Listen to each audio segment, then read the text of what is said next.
轻松看行情，天天都愉快，酸甜苦辣咸，样样吃得香。欢迎大家准时收看2025年3月4号财经麻辣粉。万明哥在天津跟大家问好啊。早上这个行情呢，这个就是量稍微小了一点啊，那其他其实还行啊。怎么说呢？因为这个主要有一些外部因素的影响了啊。你对照昨天美股啊，还有今天亚洲股市啊，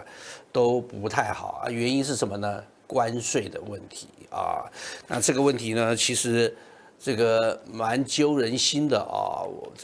我们这个 PPT 好像有点问题啊。这个导播帮我们调整一下子啊。那会造成这个问题的话，对不对啊？其实原因很多啊。那最重要的呢，那其实还是啊这个大金毛啊要随行啊他竞选的这个承诺啊。这个什么承诺呢？就是要让美国啊这个制造业呢这个重新这个重返美国啊，为美国工人创造就业机会。但是这个问题其实专家的意见都很多了啊，大家也都知道了啊。特朗普这种加关税的方法其实效果很有限啊，但是他是懂王啊，对不对？别人都不懂，就他懂啊。你想想看，一个房地产商就靠炒地皮致富，对不对？他对整个产业整个这个国家经济发展的未来方向他到底懂不懂，这就不好说了不过炒房地产加上他后来呢又当了这个脱口秀的节目主持人他对美国底层社会一般人的心理状态还有整个社会结构的问题应该是有一定的理解只是下错药了。下错药的结果呢就像华尔街前2天有一个大佬包括巴菲特啦但不只是巴菲特啦都认为这个董王上来以后是在制造一场经济灾难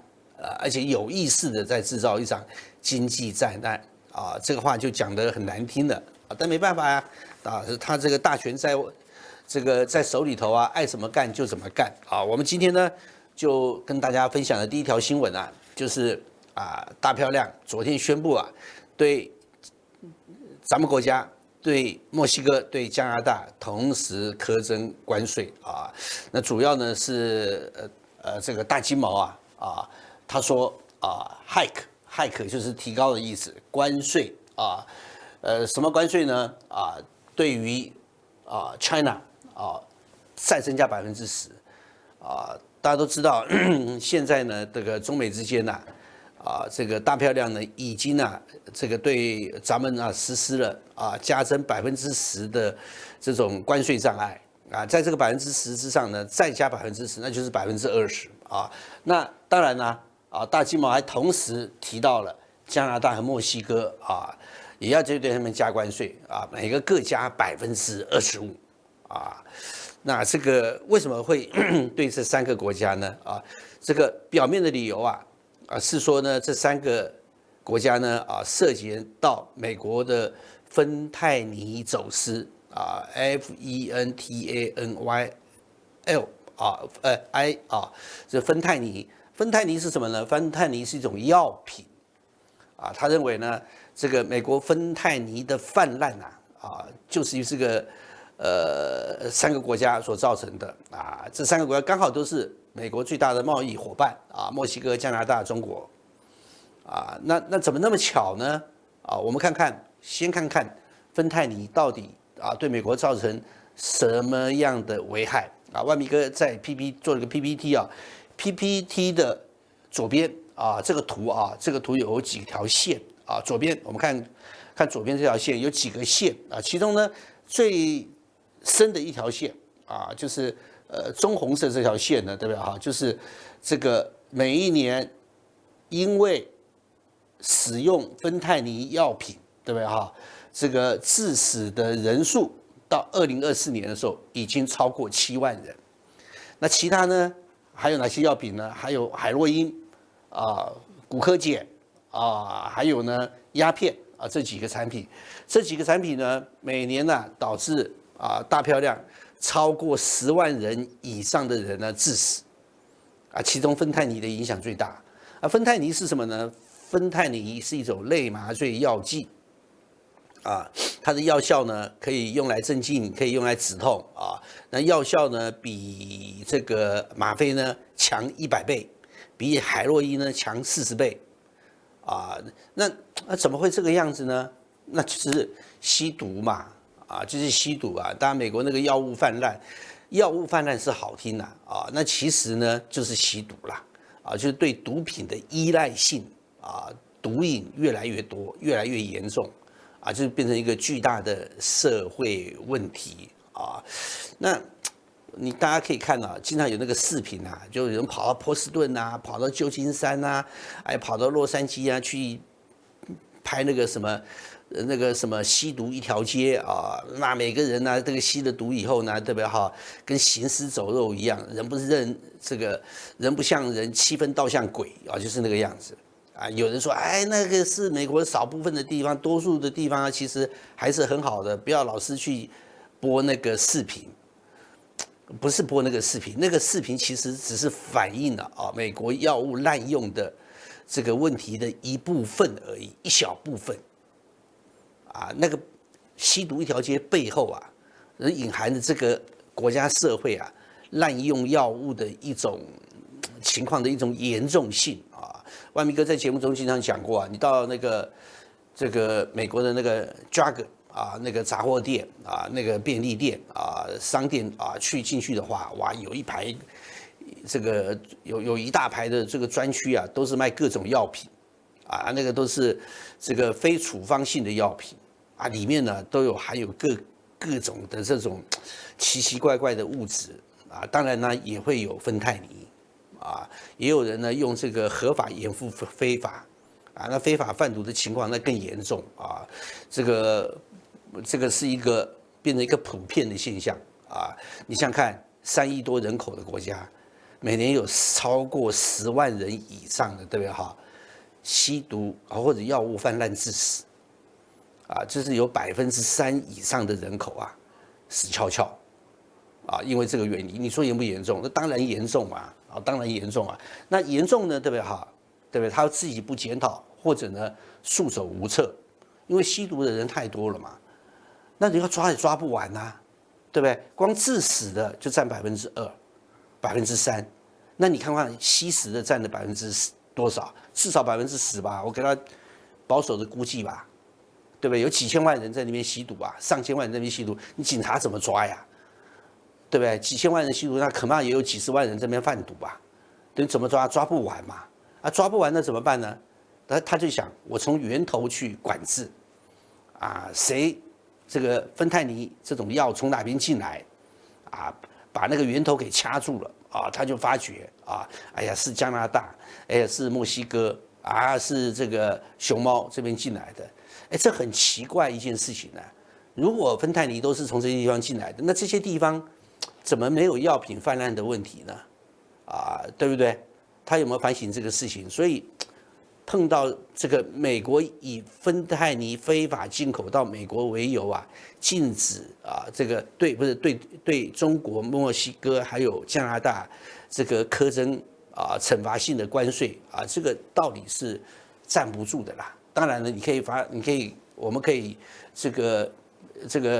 预料了这3个国家一定会采取反制措施的啦，那就形成了贸易大战嘛。所以那除此之外呢，对不对这个媒体也报道啦，大经贸也说对欧洲你们也不要逃也要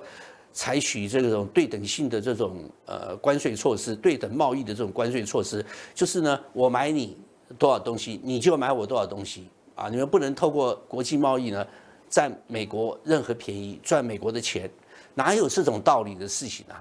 对不对？你的东西人家不要，那你要别人的东西，你不能说，对不对？我跟你买东西，你也要跟我买东西，对不对？你不买我就给你课关税，这个买卖是你情我愿的事情所以有人说，如果这么搞法的话，可能会对全球经济造成7%的衰退。那这个事情呢，对不对？严不严重呢？我也不知道啊。反正媒体上是这样报道的，听起来是蛮恐怖的啊。所以这个消息一出来以后呢，对美国股市啊，对亚洲股市啊，对相关的国家都会有影响啊。现在很多不要脸的国家，就下流国家，什么韩国呀，什么小日本呐，对不对哈？还有这个欧洲国家，哎呀，那像那个法国啊等等的啊，跑到美国去，哎呀，你不要对我课关税，这样子我跟你达成一个协议，我对中国提高关税，那你不要对我提高关税，这不很好笑的一件事情吗？啊，覆巢之下岂有完卵啊？无完卵啊！大家就可以明白啊，这个全球贸易啊，地球村啊，没有一个国家可以幸免，就是这么简单啊！要好大家一起好，要烂大家一起烂啊！只是好的过程中呢，对不对？有大好，有小好，有不好，有一点点好。那坏的过程中有大坏有小坏呢，有一点点坏，就是这么差别啊。那我们再看看啊，美国媒体去怎么报道啊？因为这个消息一出来以后呢，美国媒体就去报道啊，继续渲染这个问题啊，说呢，对不对？哈，这个墨西哥、加拿大呢，还有这个 China 是怎么样呢？在这个芬太尼的流动中呢，扮演他们的角色。大家可以看一个图啊，底下这个 PPT 右边下面这个图啊，这个太平洋东岸是咱们国家，西岸呢是加拿大。我们看这个 PPT 啦，看 PPT 这个图啊，西岸是美国，是加拿大、美国、墨西哥三条线啊，三条线意思就是说呢，中国虽然没有对美国出口芬太尼，但是呢有出口什么东西呢？制造芬太尼的化学这个品到加拿大、到美国、到墨西哥让这些国家呢可以制造芬太尼呢，然后走私到美国。这什么话呀？这什么话呀？哎，那咱们国家也出口类似的一些化学品到别的地区去啊。那到别的地区去，人家怎么没有制造芬太尼呢？人家怎么没有把芬太尼运到你美国呢？所以他就把内部的问题就是找人来甩锅了找人来背锅了，就是这个样子这是很不负责任的一个做法因为为什么呢？他怕在国内如果加强缉毒的话，会怎么样呢？会怎么样呢？会影响他的选票因为这些毒贩这些吸毒的瘾君子他们手中也一人每个人都有自己的票我去抓这些人投票的时候一定不会投给我是不是？那我怎么办呢？那我就想办法把矛头呢针对其他国家，就是这种不负责任的这种政治态度，你说过不过分？对不对？这个有一个数据这个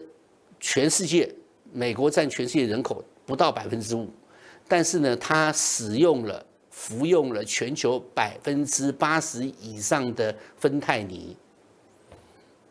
对不对？如果真的加拿大、墨西哥有制造芬太尼，这个走私到美国这个熊猫也有的话，那他为什么不反问？人家为什么不走私到别人去，要走私到美国？就是美国人喜欢用嘛，就创造了这个市场，创造这个市场，我们不对它出口任何芬太尼，但是呢，对不对？好，芬太尼所使用的原料，那范围很广那如果要管制起来的话，对不对？会影响到咱们国家自己的这种化工业也会影响到全球的化工业的贸易但没办法呀，美国它为了解决第一个国内毒品的问题药物滥用的问题，第二个要解决贸易逆差的问题他就把这个东西呢当抓手用这个芬太尼的这个事情呢来找加拿大、墨西哥还有熊猫的麻烦所以你看到的本质你就知道了这个是一个什么国家？就是一个土匪强盗的国家，你跟他没道理可讲的。这个方法的话，要对付他只有个方法，就是这个以牙还牙，以眼还眼，就这么简单讲不通的，讲不通的这个要这样子破坏国际贸易秩序欲加之罪，何患无辞我们下一次我们再跟大家分享下一条新闻这个一旦对熊猫对加拿大对墨西哥呢，对不对这个加征关税，那对谁的影响最大？而其实啊，受伤害最大的还是大漂亮自己的老百姓，还有呢企业那老百姓不用讲啦你加征关税的话，一定会提高会增加这个3个地区3个国家进口到美国出口到美国产品的这个费用跟成本嘛，那就造成美国国内的什么老百姓的负担跟通货膨胀。那另外一点呢，对不对？对大漂亮的企业呢影响也不利其中受冲击最大的呢就是汽车业昨天呢，万明哥看了个新闻就是包括路透社、包括英国金融时报都讲他举一个例子像英国金融时报举个例子，他说这个通用汽车这个是美国最大的车厂，它每一年呢它的主力产品呢就是所谓皮卡车。那通用汽车的皮卡车呢，有31%是在墨西哥市制造，有20%呢是在加拿大制造，只有40%多呢，对不对哈？是在美国制造。那还有其他国家也有制造这个通用的这个皮卡因为通用也在其他国家这个投资设厂嘛。那这个结果呢，一增加关税，对加拿大、对美国增加关税，而且这个关税呢，包括整车、包括汽车零组件，那就直接冲击到通用汽车的利润虽然通用汽车这个皮卡车里面呢在国内美国国内生产的只有40%多，但是这些汽车里面呢用了很多什么？用了很多加拿大、美国来的零件，还有包括中国来的汽车零件。你通通给它加关税的话，通用汽车在美国生产的成本也增加了那你对这些国家加关税的结果呢？这些国家也要对你采取反制措施也会提高从美国进口的产品的关税那通用汽车一样，也还有一部分零组件呢，去支援墨西哥，去支援加拿大的通用汽车公司、通用汽车的制造厂呢，对不对哈？然后生产汽车成本也提高了，整个通用汽车的国际竞争力那就一定会受到影响我们可以看看这个这张图PPT 右边这个图，右边这个图呢，就是反映出这个美国这些重要的几大销量最大的几个车厂他们呢，对不对哈？这个生产的汽车加拿大和墨西哥所占的比例那最高的呢，当然就是这个通用汽车嘛。第二个呢就是丰田汽车，第三个呢是这个斯特兰提斯，第四个呢就是福特北美这个自由贸易区本来就是一体化你对这两个签订自由贸易的这个贸易对手国呢，对不对？苛征这种关税的话，那影响对不对？那一定非常大了那更不用讲了。这个通用汽车呢，对不对哈？这个电动车很大的一部分呢，技术呢，还是这个根植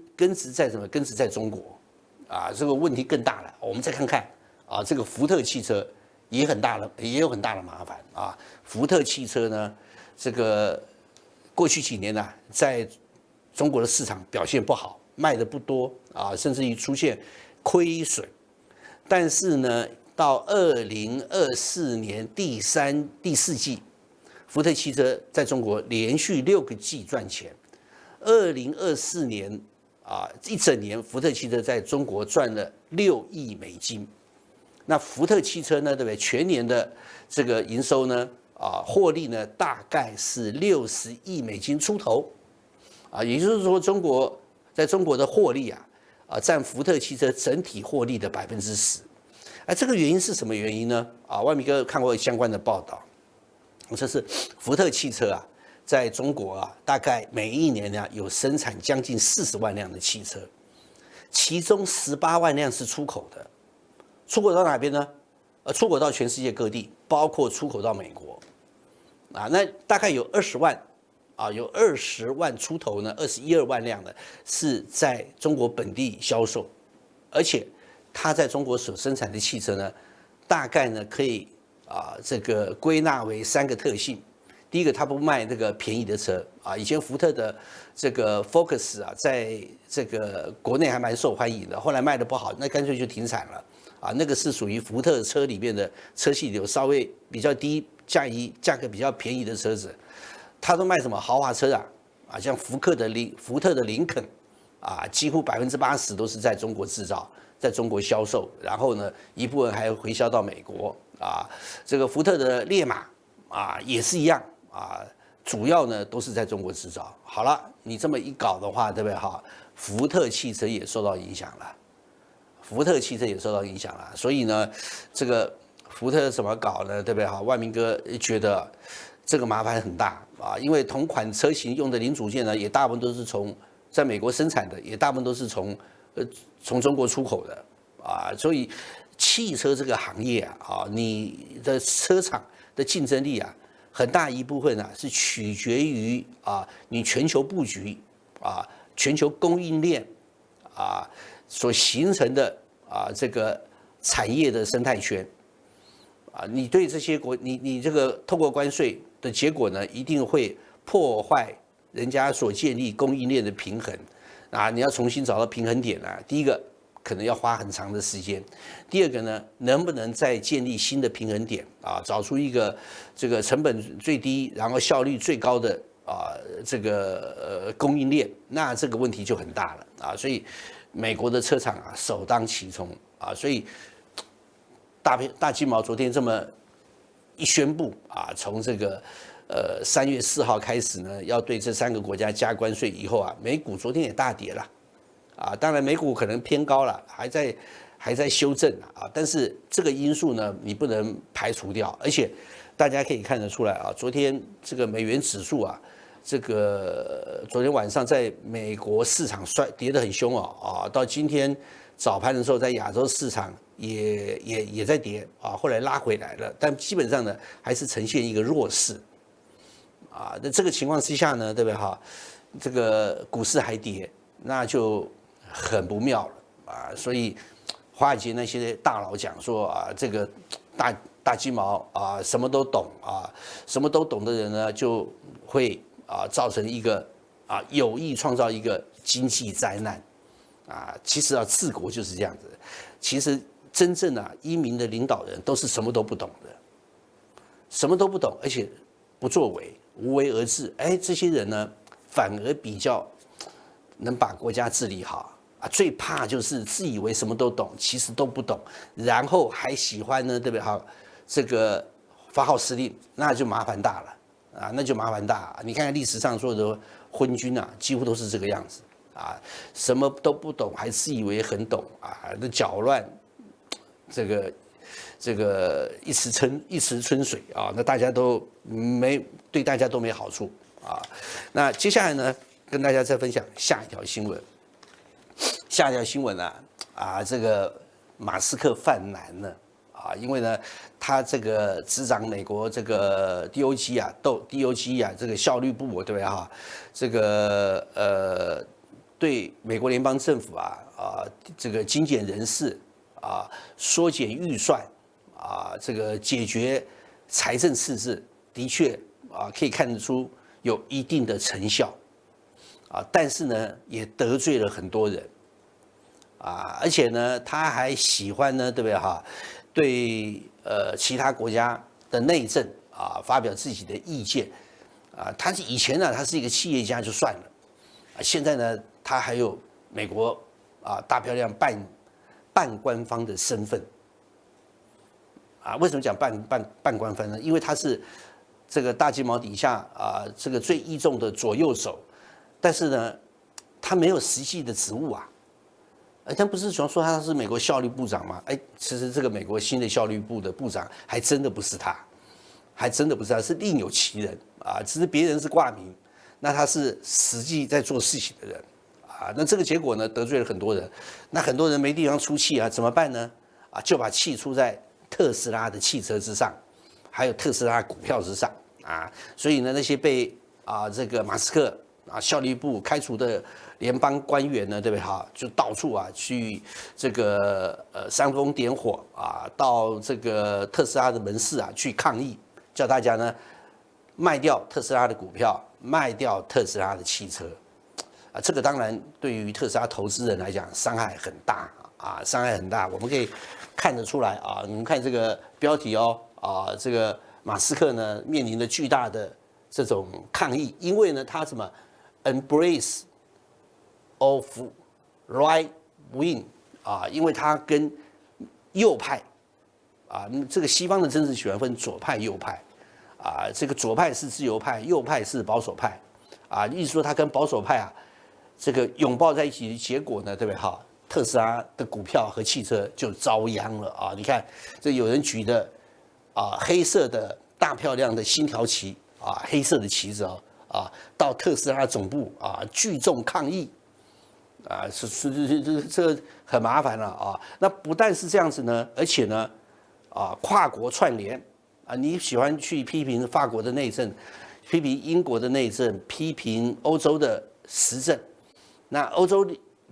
然后呢，去这个支持欧洲的右翼势力啊，或者保守派的这个政治团体，那这个所谓自由派或者呢左派的势力呢，那就会起来反弹，啊，结合美国内部啊大漂亮内部对马斯克啊的这种愤慨的这种情绪啊串联在一起啊，展开这种跨国的 protester 啊，跨国的抗议啊，所以呢。这个从北欧、法国、德国特斯拉的汽车销售量，到1、2月份的时候呢，都出现了明显的下滑啊。你可以看出来啊，英国这个路透社啊也做了一些报道啊，而且这个事情呢，好像越演越烈啊。你看啊，斯堪尼亚半岛啊，就是瑞典啊、挪威啊、芬兰这些国家啊，特斯拉2月的销售量呢急剧下滑，重挫40%。哎，这个过程中啊，也有人得到好处哦。谁得到好处？听说比亚迪啊，也许这个进一步啊，3月份以后数字啊，第一季数字出来以后，我们看看啊，这个欧洲第一大的电动车品牌啊，进口的电动车品牌会不会变成比亚迪？很可能会变成比亚迪啊，因为比亚迪啊。像这个欧盟啊，对中国的电动车课征关税啊，有30%几的，有10%几的，比亚迪只被课征17%啊。听说比亚迪的车子在欧洲的售价啊，即使在增加17%关税的影响之下呢，还是非常具有价格吸引力啊。咱们就看看啊，比亚迪的电动车，还有比亚迪的插电式的这个混动车啊，在这个欧洲啊，今年的表现哦，可能会很不一样啊。为什么你知道吗？今年1月份的时候，比亚迪的汽车出口啊，居然变成国产品牌里面排名第1啊！大家都知道，过去几年啊，这个国产车啊，国产品牌出口排名第1的就奇瑞，第2个应该是上海汽车。啊，第3个可能是吉利，而且比亚迪1月份的时候突然窜起来，变成第1大的汽车出口商，哇，那这个有意思咯啊！这万明哥会替大家这个观察啊。那除了这个之外呢，对不对？哎，还传出了一个消息啊，这个索罗斯啊，大家都知道，这个索罗斯过去很长一段时间啊，跟美国国际开发署啊，这个 USAID 对不对哈？大家都知道嘛啊，这个被马斯克裁掉的那个机构啊，有合作，合作什么呢？啊，在全世界啊，这个推广他的所谓开放社会的观念啊，其实就是搞那个颜色革命啊，啊，这个哪个地方呢？这个违反西方主流建制派的意识形态的话，他就把它推翻。像乌克兰啊，本来是一个亲俄的总统。啊，就是在这个美国啊，这个国际开发署还有乔治索罗斯资金的挹注之下啊，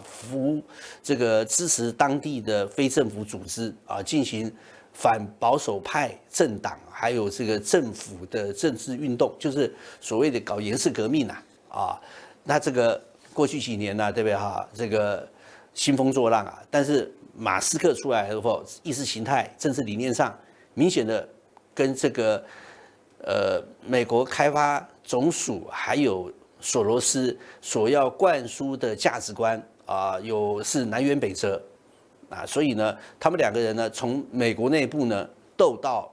国外，斗到哪边呢？斗到目前新的战场是罗马尼亚，大家都知道，去年12月罗马尼亚的总统大选里面这个第一阶段的选举中呢，有一个新兴的政治素人一个政治学者叫做呢乔治斯库拿到第一名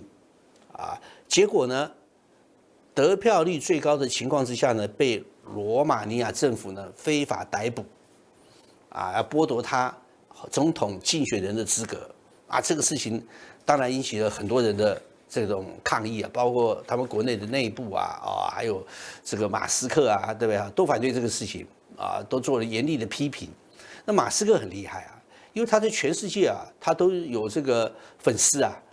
他的这个粉丝量将近2亿人说所以他讲任何话，不管是在这个大漂亮国内甚至于在咱们国家还有在欧洲很多国家都有一定的影响力那这个结果会怎么样呢？王米克也会替大家注意我们看看这个西方世界大乱内斗的结果最后呢，对不对对谁有利，对谁有害咱们走着瞧咱们走着瞧，跟大家互动一下。这个37你好，杨子你好，工厂你好这个陈国庆你好宝龙吴胜你好，小丸子的爸吉祥这个明月因时大漂亮提高关税，造成通货膨胀这个目的逼迫美联储降息，以弥补这个入不敷出的美债利息没有错啦。降息的话，一定对美国财政有帮助，但是呢，它加关税造成通货膨胀，美联储恐怕更不会降息。但是它一定是两手策略了一方面呢加关税，一方面呢要逼美联储降息。你不相信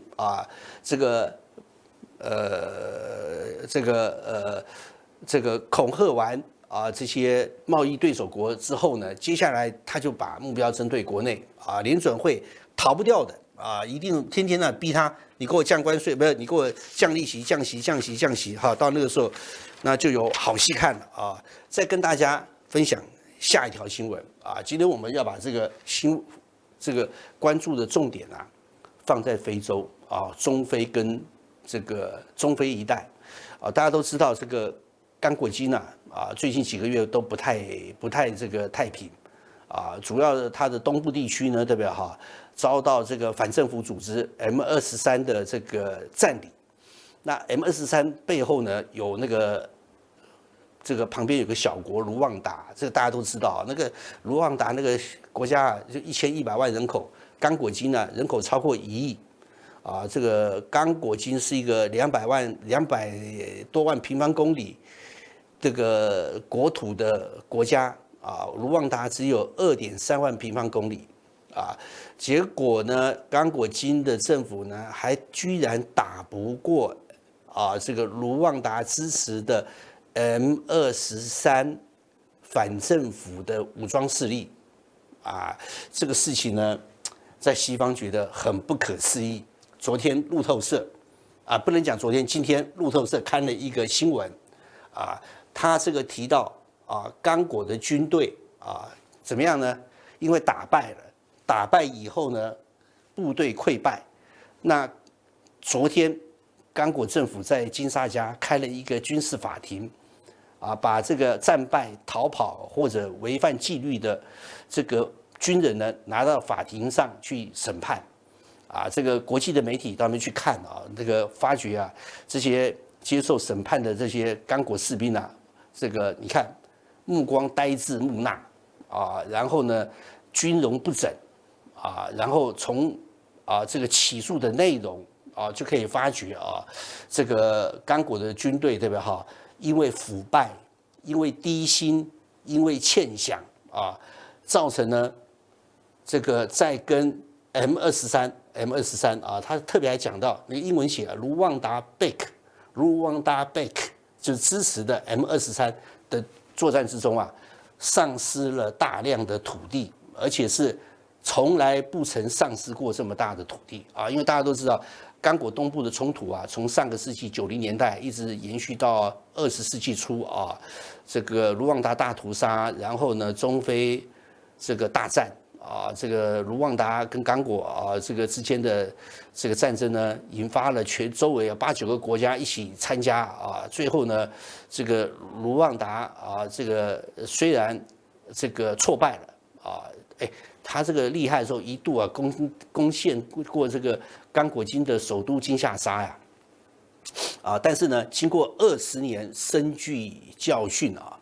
这个在现在这个卢旺达总统卡加梅的这个领导之下呢，对不对？这个卢旺达这个内部这个不管是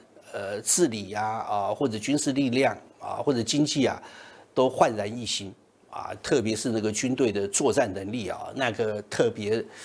感觉出来的那个精神面貌跟一般的非洲部队还真的不太一样有人说那个是熊猫训练的，我们可以看出来，《纽约时报》也做了报道他说呢，刚果金呢 ，vast 就是大量的军队，居然打不过呢，对不对数量比他还小的很多的这种反政府的部队这个反映出国家治理的问题大家都知道，我们国家的企业在刚果金投资的非常多啦万明哥有个朋友不是，万明哥有个老师台湾的老师，他的儿子在这个紫金矿业工作你怎么奇怪？你那个老师是在台湾地区的那个老师，还是在大陆的？是我在台湾读研究所的老师他儿子在这个国外留学，也在北京大学毕业以后又到国外留学后来现在在紫金矿业工作，就派到这个国外去，现在在塞尔维亚他就给我讲他说塞尔维亚已经是外派国家条件比较好的，还有很多呢，包括在刚果等等的都有这个紫金矿业的这个投资项目派到那个地方那个更累那边有黄热病那边贪污腐化的情况非常严重。然后大家知道去年底刚果金政府还把手伸向在当地投资的这个中国企业本来跟人家签订一个20年的这个合约呢，对不对他提前要给人家收回然后呢纵容这个不明的武装势力呢，对不对去这个怎么讲呢？这个杀害或者呢这个破坏中国在当地中国企业在当地的投资这个国家实在太乱了。万明哥看过一个视频这个到处贪污遍地，你知道吗？这个国家治理无序所以我们从某个角度来讲，虽然联合国还包括我们国家对于这个刚果金内部的叛军都做出了这个指责希望呢早日和平，但是呢，如果能换一个政府能在当地进行一个有效的管理的话，其实对中国投资反而是一个好处我们再看这个前2天也是路透社的报道就提到的，对不对这个 M23的部队呢，攻陷了南基五省的布卡乌以后当地的2000多名警察跟这个政府军集体投诚然后结果马上被这个反政府的 M23给收编了而且呢就在当地呢进行整训然后呢部队带着老百姓呢在街上呢这个打扫市容那个这个作风很奇怪这个作风不是说很奇怪这个就是一个高招你就觉得跟咱们人民子弟兵强调的什么3项注意8大纪律非常类似万明哥的父亲这个49年之前没有到台湾之前在这个苏北那个时候刚好就是解放战争的时候我老爸就跟我讲解放军的部队一到哪边以后，第一件事情就是替老百姓打扫这个环境然后呢分摊那些农活，啊，做好这种居民关系，啊，这跟国民党的部队完全不一样，啊，国民党部队过来就拆门板，拆门板干嘛？当这个睡觉啊，要不然就是打墙眼，打这个墙洞，做什么呢？做枪眼，啊，走的时候呢，对不对啊？还要抓鸡啊，走的时候呢，一把火呢，还把人家村庄给烧了，所以老百姓呢，都支持这个解放军、八路军啊。这个国民党到乡下来哈，几乎无处可，这说好，就几乎是这个无所作为，不是说无所作为啊，根本没有办法得到当地老百姓的这种支持啊，寸步难行